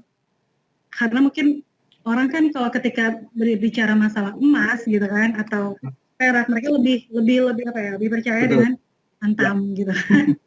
Lebih kredibel lah menurut mereka, seperti itu Mas Taufik. Baik, untuk pertanyaan selanjutnya dari Bapak Nuril Hanifan. Izin tanya Mas Taufik, dalam masa pandemi yang sudah berlangsung sudah 1 tahun ini, menurut pandangan sebagai seorang mentor investasi, kapan prediksi ekonomi akan pulih sehingga memperbaiki kinerja IHSG? Waduh. Kalau saya tahu itu saya udah masuk saham dari sekarang kali ya. Duluan. Jadi bahkan dari kebetulan di dana pensiun kan kita sering diskusi ya dengan manajer investasi ya, dari Schroder, dari Ashmore, dari Mandiri juga kita sering ngobrol. Salah satu mereka punya beberapa parameter, jadi seperti Purchasing Manager Index, lalu indeks inflasi, lalu ada indeks konsumen, segala macam ya, angka-angka. Tapi yang salah satu yang cukup jadi perhatian adalah pandemi ini sendiri. Jadi kalau angka positif rate-nya itu sudah semakin turun, itu udah salah satu tanda kebangkitan seperti ekonominya. Cuman balik lagi kita nggak tahu kapan itu akan terjadi. Yang jelas kalau lihat IHSG sendiri sekarang aja, kalau dari titik terendah di bulan Maret ya, kalau nggak salah April tahun lalu, itu kita udah naik mungkin 40%-an, 50%. Jadi saya rasa ini udah cukup bagus ya untuk masuk ke IHSG lagi. Tapi kembali lagi memang situasi ini masih banyak ketidakpastian yang menghantui kita lah, seperti itu. Kalaupun mau masuk ke IHSG ke saham, saya sarankan juga jangan terlalu full power dulu lah, seperti itu. Tetap seperti tadi yang mau masuk ke cryptocurrency boleh aja, tapi slow aja. Jadi jawabannya saya nggak tahu. Jadi intinya sekarang ini mungkin masih wait and see. Silakan pelajari dan monitor gitu ya, instrumen mana nih yang kira-kira udah mulai aman. Kalaupun mau trial silakan, tapi istilahnya jangan jor-joran gitu ya. Pakai metode DCA, pakai dollar cost averaging. Jadi masuknya secara bertahap aja. Bertahap di bulan ini, misalnya bulan depan ternyata turun lagi, artinya kita diberikan kesempatan untuk masuk investasi dengan harga yang lebih murah. Nah, itu kan suatu keuntungan juga buat kita. Asalkan masih ada uangnya, udah siap. Investasi harus pakai uang dingin, jangan pakai utangan, ya. Ingat itu. Jangan menggadaikan STNK rumah, BPKB mobil, STNK rumah, sertifikat rumah. Ya, ada yang seperti itu Mbak Linda. Jadi di saham pom-pom yang dipom-pom beberapa bulan lalu udah gadein mobil segala macem, pinjem saudara, uang arisan. Ya. berantakan semua akhirnya. Masuk saham. Iya, masuk saham. Oke. Jadi ya, benar-benar uang dingin ya, uang yang emang nggak dipakai, jadi untuk main saham seperti itu ya. Baik. Selanjutnya dari Mbak Melisa, izin bertanya Pak Taufik, mohon contoh instrumen investasi jangka pendek, menengah, dan panjang.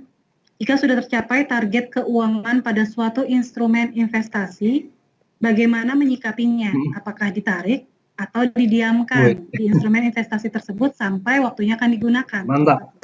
Wah, ini kayaknya sudah investasi dan sudah tercapai ini. Jadi bingung mau diapain ini ya.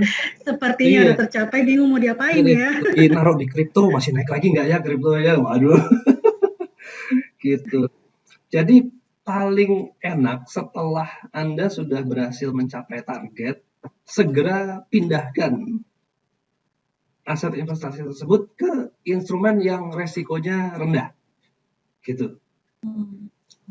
Misalnya, contoh, Anda sudah investasi untuk persiapan dana hari tua, ditaruhnya di saham misalnya ya, dan target 5 miliar, sudah tercapai 5 miliar di saham, makanya masih 5 tahun lagi gitu misalnya, lalu Anda berandai-andai, wah 5 tahun lagi nih, siapa tahu indeksnya bullish lagi, naik lagi 100% gitu misalnya, lumayan kan gitu, dari 5 miliar jadi 10 miliar, itu kalau terjadi seperti itu. Kalau terjadi hal sebaliknya bagaimana?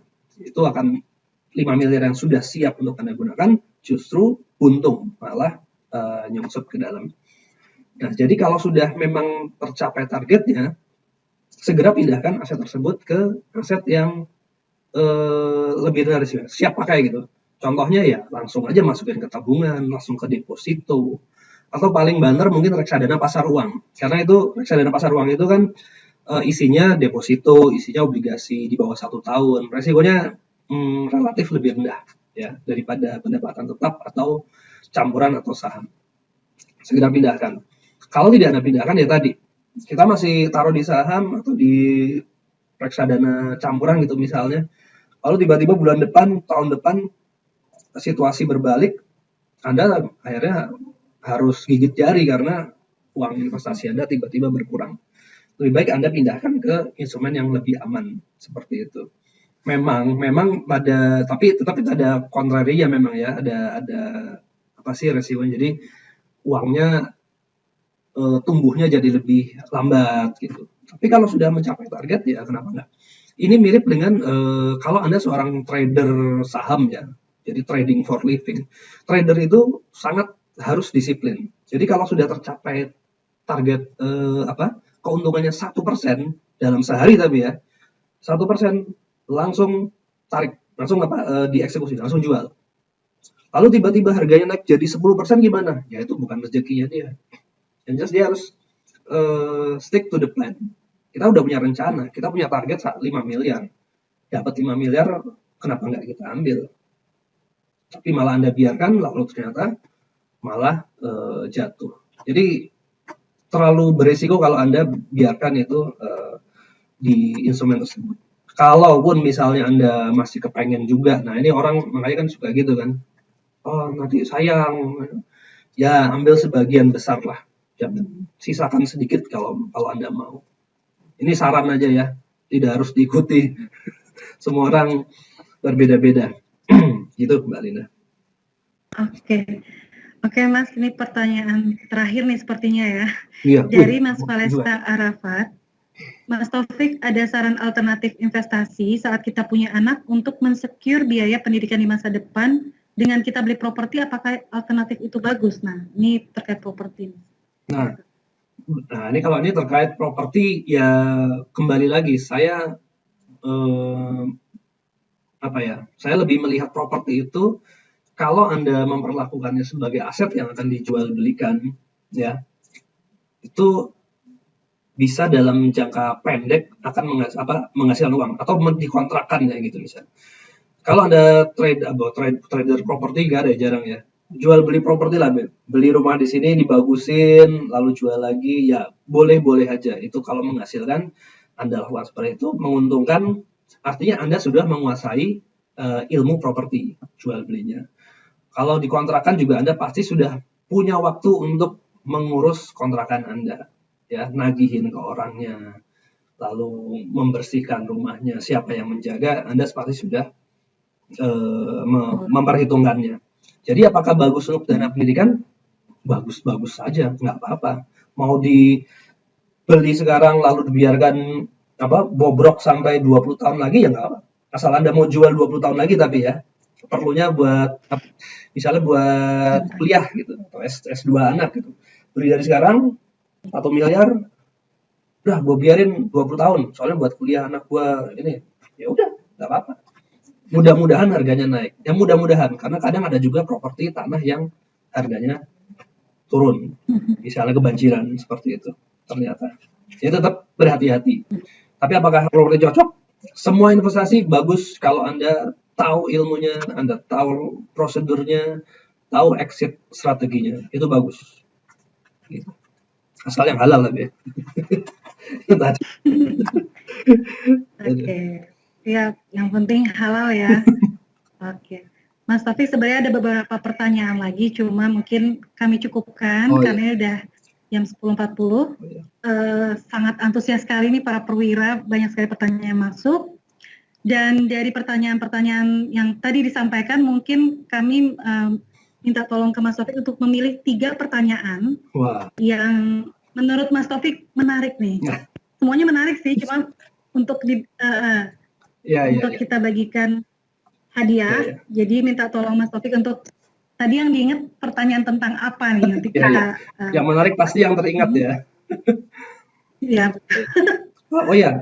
By the way, pertanyaan kalau ada bisa di copy pertanyaannya boleh aja nanti saya jawab lewat YouTube aja. Mungkin ada waktu saya bikin videonya saya buatkan. Mungkin kalau ada video ini ada direkam juga atau enggak? Kalau boleh nanti saya upload ke YouTube biar teman-teman lain bisa lihat. Apa-apa.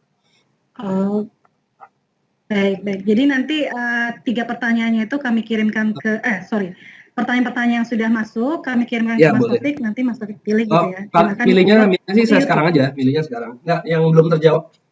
Siapa tahu saya terjawab. Yang belum terjawab silakan di.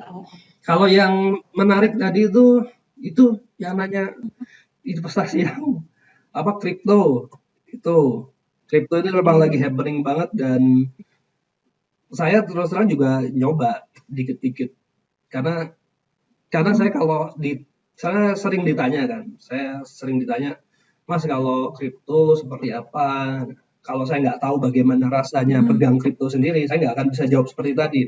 Saya nggak akan tahu HBAR, ETH, Doge, PKO mungkin bahkan sekarang di Indonesia itu banyak banget. Jadi tetap pelajari kripto lebih lanjut lagi ya teman-teman. Itu satu.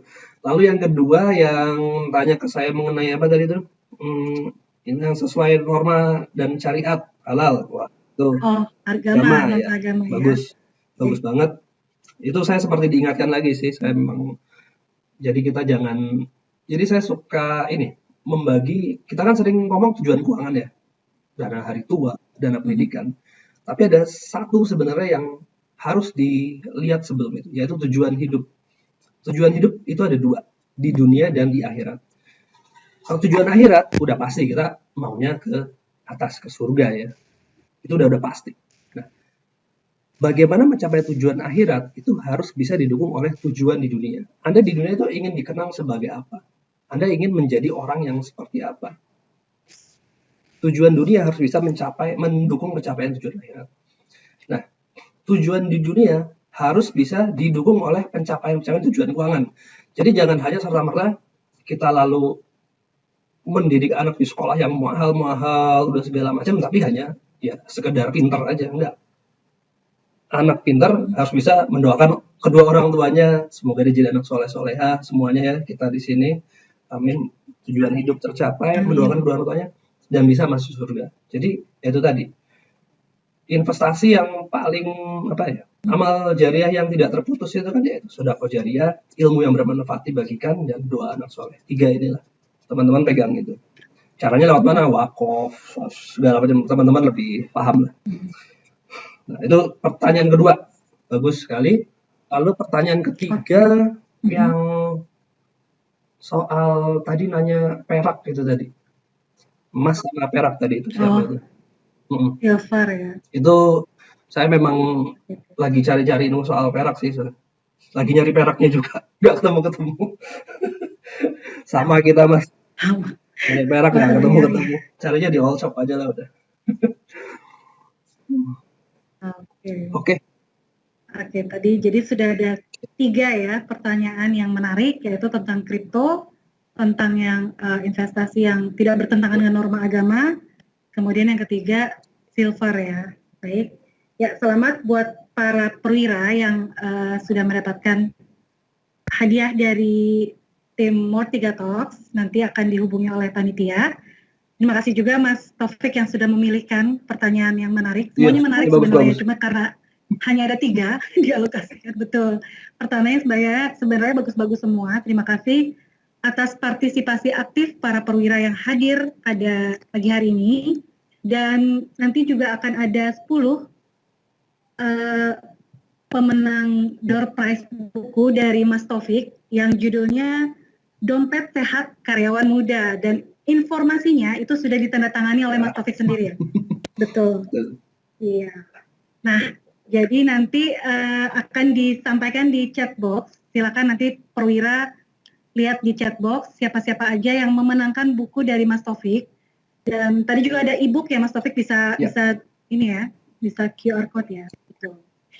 Kemudian jangan lupa juga bagi para perwira yang hadir pada acara pagi hari ini untuk mengisi link absensi yang sudah dibagikan nanti di chat box, karena akan menambah learning hours para perwira sekalian.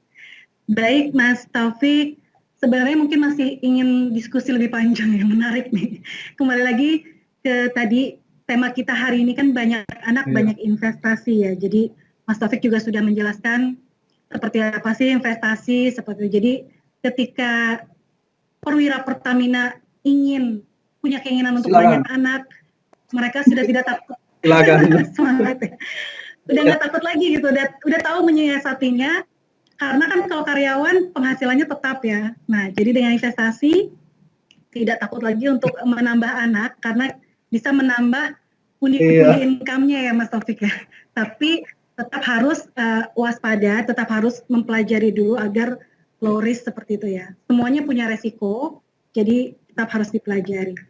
Baik Mas Taufik, kami sangat berterima kasih telah hadir di acara More3 Talks pada pagi hari ini, dan sangat insightful ya. Tadi teman-teman juga udah bilang bahwa ini benar-benar memberikan kita pengetahuan gitu, yang belum pernah main saham atau apa, emas segala macam, mungkin akan lebih mulai baca-baca nih, mulai mempelajari, dan mungkin wajib baca. Wajib untuk mempelajari ya, apalagi di kondisi sekarang ini kayaknya wajib punya investasi. Betul. Nah, Mas Taufik, sebelum kita tutup acara pada pagi hari ini, mungkin ada closing statement untuk teman-teman perwira yang hadir pada siang hari ini. Closing statement, apa ya? Closing statement ya, kembali ke topik kita, banyak anak, banyak investasi, dan tentunya seperti tadi ya, begitu kita dipaparkan jumlah yang mungkin cukup mengagetkan sampai miliaran, tapi itu hanya angka di atas kertas, dan di setiap kota, di setiap tempat, teman-teman pasti akan berbeda, tidak akan selalu sebesar itu. Dan percayalah bahwa rezeki itu sudah ada yang mengatur. Cicak aja di dinding bisa nangkap nyamuk, padahal nyamuknya terbang kemana-mana. Lah kok dia bisa mendekat ke dinding tuh, cicak aja udah dijamin rezekinya, apalagi kita manusia. Yang penting kita tetap usaha, ikhtiar dengan melakukan investasi, tidak hanya diam berpangku tangan begitu saja. Apalagi kalau sudah diberikan amanat menjaga anak ya. Jadi jangan takut punya anak karena khawatir karena masalah keuangan. Percaya dengan perencanaan keuangan yang baik dan keyakinan kita, insya Allah pasti kita bisa ya hidup berkualitas. Salam keuangan sehat. Amin. Amin. Terima kasih. Ya, terima kasih Mas Taufik. Luar biasa closing statement-nya. Jadi benar-benar memberikan apa ya insight buat kita gitu kan. Jadi teman-teman juga mungkin nanti lebih berani untuk Punya. mengambil resiko, tetapi juga ya nggak takut lagi buat punya anak. Kemarin mungkin nunda-nunda nih mau nambah anak lagi, nunda-nunda nih Mas. Sekarang Langsung. jangan-jangan habis ini langsung pada Aduh. ya oke. Baik, Sama-sama. terima kasih Mas Taufik sekali lagi. Terima kasih sudah meluangkan waktunya di tengah-tengah kesibukan. Dan kami juga mengucapkan, ya mohon maaf jika ada kekurangan dalam acara kami hari ini. Kami juga mengucapkan terima kasih kepada para perwira yang hadir, yang telah berpartisipasi aktif, memberikan pertanyaan-pertanyaan menarik. Dan mohon maaf untuk beberapa pertanyaan yang belum sempat kami bacakan. Tadi Mas Taufik juga berbaik hati untuk memberikannya di chat box ya. Kemudian, oke, terima kasih atas kehadirannya dan atensinya. Mudah-mudahan setelah ini kita bisa lebih Amin. sehat keuangannya atas saran-saran dari Mas Taufik. Terima kasih dan selamat melanjutkan aktivitas. Tetap salam sehat selalu dan tetap menjaga protokol kesehatan. Terima kasih. Wassalamualaikum warahmatullahi Waalaikumsalam wabarakatuh. warahmatullahi wabarakatuh. Terima kasih, mohon maaf kalau ada salah.